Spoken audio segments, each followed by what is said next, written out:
Hello my dear students. अब हम start करने जा रहे हैं हमारा accounting software that is Zoho. देखो, फर्स्ट ऑफ ऑल तो आपको ये क्लैरिटी होनी चाहिए कि ज़ोहो बुक्स आपको सीखना क्यों है, राइट? अच्छा, ये सॉफ्टवेयर हमने सीएफएम में भी इंट्रोड्यूस किया है। इवन अगर सिर्फ आप इस सॉफ्टवेयर को ही सीखना चाहते हो तो आप इसको सेपरेटली भी बाय कर सकते हो। तो अगर तो सीएफएम में सीख रहे हो तो सीएफएम में ऑलरेडी आपने जो है टैली, एसएपी वगैरह सीखा है, राइट? इवन एक्सेल में भी हमने अकाउंटिंग सीखी है। बट ज़ोहो क्यों? मतलब टैली और ज़ोहो में जो बेसिक के डिफरेंस है वो क्या है? फर्स्ट जो डिफरेंस मैंने फील किया है दैट इज़ इसका यूज़र फ्रेंडली होना। इसमें जो है, अगर हम टैली में देखें तो समटाइम्स स्टूडेंट्स भी स्ट्रगल करते हैं कि कहाँ पर मिस्टेक होगा, हमारी जीएसटी रिपोर्ट जनरेट क्यों नहीं हो रही है। तो यहाँ पर वो जो टेक्नैलिटीज़ या जो डिफ़िकल्टीज़ आप टैली में फेस कर रहे हो, ये यहाँ पर थोड़ा कम है। ये काफ़ी यूज़र फ्रेंडली है। अगर आपको थोड़ा बहुत भी अकाउंटिंग का नॉलेज है तो इस सॉफ्टवेयर को आप इजीली मैनेज कर सकते हो। मैंने पहले भी आपको बोला हुआ है कि अगर आप कोई भी अकाउंटिंग सॉफ्टवेयर एक बार अच्छी तरह से सीख जाते हो तो कोई अदर अकाउंटिंग सॉफ्टवेयर सीखना आपके लिए कोई डिफ़िकल्टी नहीं होगी। अब वो स्टूडेंट जो फर्स्ट टाइम इस सॉफ्टवेयर को सीख रहे हैं, जब फर्स्ट टाइम किसी अकाउंटिंग सॉफ्टवेयर को सीख रहे हैं, माइट भी उनको ये क्लास थोड़ा धीरे धीरे देखना पड़ेगा। जो ऑलरेडी मेरे साथ टैली कर चुके हैं, एसएपी कर चुके हैं, वो फास्ट फेज पर इस ज़ोहो बुक्स को देख सकते हैं। पहले आप यहाँ पर देखिए कि जो टैली और इसमें डिफरेंस है, एक तो इसके इंटरफेस का है, एक तो यूज़र फ्रेंडली है काफ़ी। सेकेंड, इसमें जो बैंक रिकन्सिलेशन होता है वो काफ़ी इजीली, आप बैंक के डेटा को इजीली यहाँ पर जो है इंपोर्ट कर सकते हो, अपने बैंक को इजीली जो है कनेक्ट कर सकते हो। जबकि टैली ने अभी रिसेंटली ही लॉन्च किया है और वो भी कुछ बैंक्स के साथ ही कनेक्शन होता है। और थर्ड जो मेन डिफरेंस मुझे लगता है कि मोस्टली इंडिया में जो है वो टैली चलता है, बट ज़ोहो बुक जो है वो अक्रॉस वर्ल्ड काफ़ी ज़्यादा डिमांड में है। चाहे इसका ओरिजिन जो है इंडिया से है, बट फिर भी क्योंकि ये क्लाउड बेस्ड सॉफ्टवेयर है और इवन इसके बहुत सारे फीचर्स जो हैं आपको फ्रीली अवेलेबल होते हैं, तो स्टूडेंट ईजिली इसको जो है वो प्रैक्टिस भी कर सकते हैं। और लास्ट में जो जीएसटी रिटर्न्स है, यहाँ पर जो जीएसटी रिटर्न्स जो आपको पोर्टल पर भेजना है वो भी काफ़ी इजीली है in Zoho as compare to Tally. तो ये कुछ डिफरेंसेस हैं। अब यहाँ पर और टैली के फीचर्स में थोड़ा डिफरेंस है, जैसे जैसे हम करेंगे वो साथ साथ में सीखते जाएंगे। अब बिगिनिंग में सब कुछ बता दूंगी तो फिर कुछ स्टूडेंट जिन्होंने टैली नहीं किया है कन्फ्यूजन क्रिएट हो सकती है। तो ज़ोहो बुक्स जो है एक क्लाउड बेस्ड अकाउंटिंग सॉफ्टवेयर है। इट मीन्स कि अगर आप इसको सीखना चाहते हैं तो आपको कंटिन्यूस इंटरनेट का एक्सेस चाहिए, क्योंकि ये सॉफ्टवेयर को इंस्टॉल करके आप सीख नहीं सकते। ये क्लाउड बेस्ड है, तो आपको जो है कहीं भी किसी भी ब्राउज़र में जाके अपना जो है इसमें लॉगिन करना पड़ेगा, फिर इसको एक्सेस करना पड़ेगा। और ये ऑब्वियसली हेल्प करता है आपके अकाउंट्स को मैनेज करने के लिए, आपकी इनवॉइसेस, बैंकिंग या कंप्लायंसेस को जो है एक प्लेस पर मैनेज करने में काफ़ी हेल्पफुल है हमारा ज़ोहो बुक्स। अब अगर मैं नेक्स्ट बात करूँ इसकी कि स्टूडेंट्स को ये क्यों सीखना चाहिए। फर्स्ट ऑफ ऑल तो इसकी डिमांड बहुत है आज की डेट में। अगर हम देखें तो बहुत सारी जॉब्स ऐसी हैं जहाँ पर ज़ोहो या क्विकविक्स का डिमांड होता है। क्विकविक्स इंडिया में नहीं है, बट स्टिल अगर फ्रीलांसिंग में करते हो तो वहाँ पर जो है आपको काफ़ी ज़्यादा अच्छी जो है वो पे मिलती है।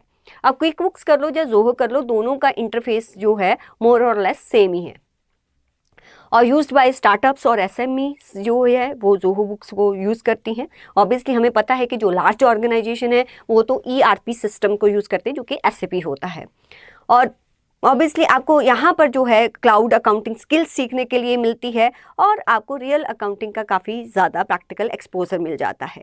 और क्योंकि Zoho is a global technology company और या एक क्लाउड बेस्ड बिजनेस सॉफ्टवेयर है, इंडिया में इसका ओरिजिन है, बट वर्ल्ड वाइड जो है ये यूज़ किया जाता है। कहाँ कहाँ पर इंडिया में, यूएस में, यूएई में, यूके, ऑस्ट्रेलिया, सिंगापुर और बहुत सारी अदर कंट्रीज़ में इसको यूज़ किया जाता है। की फीचर्स ज़ोहो बुक्स के क्या हैं? इसमें इनवॉइसिंग, बिलिंग कर सकते हो, जीएसटी कंप्लायंसेस कर सकते हो, बैंक रिकन्सिलिएशन, इन्वेंट्री मैनेजमेंट और रिसीवेबल पेबल्स, जो भी आपके एजिंग टेबल्स वगैरह हैं, हर टाइप की एमआई रिपोर्टिंग जो है वो ज़ोहो बुक आपको करके देता है। अब अकाउंटिंग जब हम जोहो बुक में करते हैं तो ऑब्वियसली पहले चार्ट ऑफ अकाउंट्स बनाते हैं, कितने एसेट्स, कितने लायबिलिटी, कितने एक्सपेंसेस हैं, कितनी आपके इनकम्स हैं, वो सब कुछ बनाते हैं। जर्नल एंट्रीज, फिर हमारी स्टेटमेंट्स वगैरह बनती हैं। इन्वेंट्री मैनेजमेंट में अगर हम कहें तो यहाँ पर आप डिफरेंट काइंड ऑफ स्टॉक्स को मेंटेन कर सकते हो, उनको ट्रैक कर सकते हो कि किसका ऑर्डर गया है, कितनी देर से कोई भी स्टॉक जो है वो आउटस्टैंडिंग है, और उसका परचेज सेल्स की एंट्रीज और अपना inventory valuation different different methods में कर सकते हो आप यहाँ पर। और बैंक रिकन्सिलेशन ऑटोमेटिकली भी होता है और आप इसमें मैन्युअली भी कर सकते हो। और जैसे कि मैंने आपको बताया कि ये अकाउंट्स रिसीवेबल और पेबल्स का एजिंग रिपोर्ट मैं जिन स्टूडेंट्स को नहीं पता वो बता देती हूँ। एजिंग रिपोर्ट का मतलब होता है कि जैसे हम क्रेडिट पर सेल परचेज करते हैं, तो अब हो सकता है कि जो मेरे क्रेडिटर्स हैं उनको मैंने पेमेंट जो है, उन्होंने मुझे क्रेडिट पीरियड दिया 30 डेज़ का, लेकिन अभी तक मैंने पेमेंट नहीं की, तो मैं एक रिपोर्ट निकाल सकती हूँ कि ऐसे कौन से क्रेडिटर्स हैं जिनकी पेमेंट अभी तक नहीं हुई है। ऐसे ही मैं डेटर्स की जो है रिपोर्ट्स भी निकाल सकती हूँ कि 30 डेज से ज़्यादा के ड्यू डेटर्स कौन से हैं, 30 to 60 डेज से ज़्यादा के ड्यू डेटर्स कौन से हैं, अब 1 ईयर के डेटर्स कौन से हैं। वो सारी रिपोर्टिंग जो है वो यहाँ पर निकलती है। इवन वो दूसरे सॉफ्टवेयर्स में भी जो है आप उनको रिपोर्ट्स को ले सकते हो और पेमेंट की ट्रैकिंग वगैरह ईजिली हो जाती है यहाँ पर। और यहाँ पर इस कोर्स को आपको क्यों करना चाहिए? Because end to end accounting सीखेंगे, जीएसटी सीखेंगे, बैंक रिकन्सिलेशन और रियल बिजनेस वर्ल्ड की जो अकाउंटिंग है, और आपके लिए एक जॉब रेडी स्किल मिलेगा यहाँ पर। दैट्स वाई हम यहाँ पर जोहो बुक सीखने वाले हैं। फर्स्ट ऑफ ऑल यहाँ पर सीखेंगे कि हमने जोहो बुक्स को एक्सेस, इस अकाउंटिंग सॉफ्टवेयर को एक्सेस कैसे करना है। आप अपना कोई भी अकाउंट खोल लीजिए, ठीक है। ब्राउज़र गूगल, मैंने यहाँ पर क्रोम खोल लिया है, ठीक है। इसके थ्रू हम जोहो को कैसे एक्सेस करेंगे, यहीं पर गूगल पर ही लिख देती हूँ बुक्स जोहो लॉगिन, बस ये लिखना है। जो भी आपका फर्स्ट यहाँ पर होगा, ठीक है, books.zoho.in, या लॉगिन पे भी जा सकते हो, इस पर क्लिक करेंगे। यहाँ पर हमें पता चलता है कि आपका जोहो बुक्स जो है इंडिया में जो अवेलेबल है, क्या क्या प्राइसेस है डिफरेंट ऑर्गेनाइजेशंस के लिए, और जोहो बुक्स में कौन कौन से फीचर्स जो है वो इंक्लूड होते हैं। यहाँ पर जैसे ही हम जाएंगे तो आपको देखो, इधर मैं आपको दिखाती हूँ। तो यहाँ पर आप जो है रिसीवेबल, पेबल्स, ये सारा कुछ कर सकते हो। आपको ऐसी रिपोर्टिंग्स भी दिखाता है, आपका इन्वेंट्री, अगर कोई प्रोजेक्ट्स पे आप काम कर रहे हो, कितना प्रोजेक्ट्स कंप्लीट हो गया है, कितना पेंडिंग है, उसके सारी इन्फॉर्मेशन इसमें दिखाता है। आपको different kind of reports, TDS summary, tax summary, आपका जनरल रिपोर्ट, आपकी एजिंग, आपका टीसीएस समरी, वो सारा कुछ भी आपको प्रोवाइड करता है। P&L बैलेंस शीट ऑब्वियसली वो तो करेगा ही करेगा। फिर आपको ये कुछ रेट्स बताए हुए हैं, ये रेट्स डिफ़र करेंगे कंट्री टू कंट्री। अब यहाँ से आप जो भी कंट्री को सिलेक्ट करेंगे उसके अकॉर्डिंग आपको ये डिफरेंट रेट बताएगा। हो सकता है किसी कंट्री में इसका कोई वर्जन फ्री अवेलेबल हो, किसी कंट्री में इसका फ्री वर्जन नहीं भी अवेलेबल हो सकता। तो अगर आपने इसका फ्री वर्जन जो है वो यूज़ करना है तो आप इस पर क्लिक करेंगे, राइट। अगर आपको स्टैंडर्ड वर्जन यूज़ करना है तो उसका रेट है 749 पर मंथ, राइट। और यहाँ पर प्रोफेशनल करेंगे, डिपेंड अपॉन आप कितने फीचर्स को यूज़ करना चाहते हैं। तो ऐसे ही बहुत सारी यहाँ पर वर्जन है, जैसे कि किसी और अकाउंटिंग सॉफ्टवेयर में होते हैं। टैलिम की बात करूँ तो वहाँ एजुकेशनल, सिल्वर, गोल्ड, ये सारे वर्जन होते हैं। और यहाँ पर premium, elite and ultimate versions होते हैं। हम सीखने वाले हैं कौन सा, हमारा free version for small business. देखो, इसमें कोई भी स्मॉल बिजनेस है जिसका जो टर्नओवर है वो 25 लाख से कम है, वो इजीली अपनी अकाउंटिंग जो है वो जोहो सॉफ्टवेयर में कर सकता है। तो कैसे एक्सेस करना है, चलिए सीखते हैं। तो यहाँ पर क्लिक करेंगे गेट स्टार्टेड फॉर फ्री। जैसे ही आप क्लिक करेंगे आपके पास एक पेज आएगा। यहाँ पर आपकी कंपनी का नेम, आपका ईमेल एड्रेस, आपका मोबाइल नंबर, पासवर्ड, आपका कंट्री, आपका लोकेशन, ये सब कुछ पूछा जाएगा। आपने ये कंप्लीट डिटेल जो है यहाँ पर फिल कर लेनी है, राइट। तो देखिए, मैं यहाँ पर कंपनी डाल देती हूँ। मान लीजिए मेरी कंपनी का नाम है ADB स्टेशनरी, ठीक है। कोई स्टेशनरी है जिसका हम अकाउंट्स जो है मेंटेन करना चाहते हैं।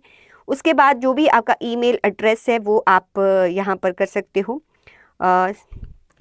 आप अपना ईमेल एड्रेस भर दीजिए। देखो, इसमें तो बताने की ज़रूरत नहीं है, ये तो आपका बना होगा जीमेल में, जो भी बना होगा आपका ईमेल वो आपने यहाँ पर फिल कर देना है।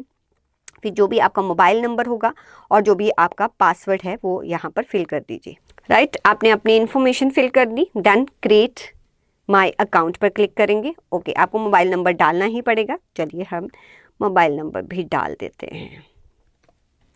तो क्रिएट माय अकाउंट। फिर आपको ये जो भी यहाँ पर इंफॉर्मेशन दे रखी है, कैप्चा दिया हुआ है, वो हम फिल कर देते हैं 223, right. Then create my account. आपके मोबाइल नंबर पर कोड आएगा, आप उस कोड को डालेंगे। इसलिए आपको जो अपना मोबाइल नंबर है वो करेक्ट डालना है, अदरवाइज़ आप इसमें लॉगिन नहीं कर पाएंगे। जो भी कोड आया है मैं यहाँ पर फिल कर देती हूँ। वेरीफाई करेंगे। उसके बाद अगेन यहाँ पर जो है आपकी कंप्लीट इन्फॉर्मेशन पूछेगा आपकी कंपनी के रिगार्डिंग। आपका ऑर्गेनाइजेशन का लोकेशन कहाँ है, आपका टेरिटरी कहाँ है। देखो ये ध्यान से डालना है, क्योंकि अगर आप जीएसटी करोगे तो फिर उसके अकॉर्डिंग आपको पता ही है, फिर जीएसटी नंबर तो उसी स्टेट का होगा जिस स्टेट में आप रजिस्टर्ड हो, राइट। दिल्ली है। आपको लैंग्वेज, आप करेंसी कौन सी रखना चाहते हैं, जहाँ पर इंडियन रुपीज़ आ गया। आपका टाइमिंग्स वगैरह उसने सारा ले लिया है। And then get started.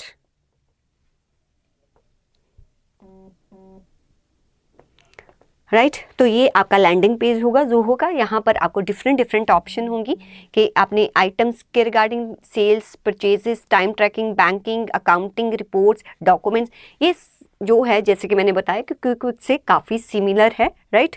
अगर क्विक विक से आपने पहले किया हुआ है तो ये आपके लिए काफ़ी ईजी होगा।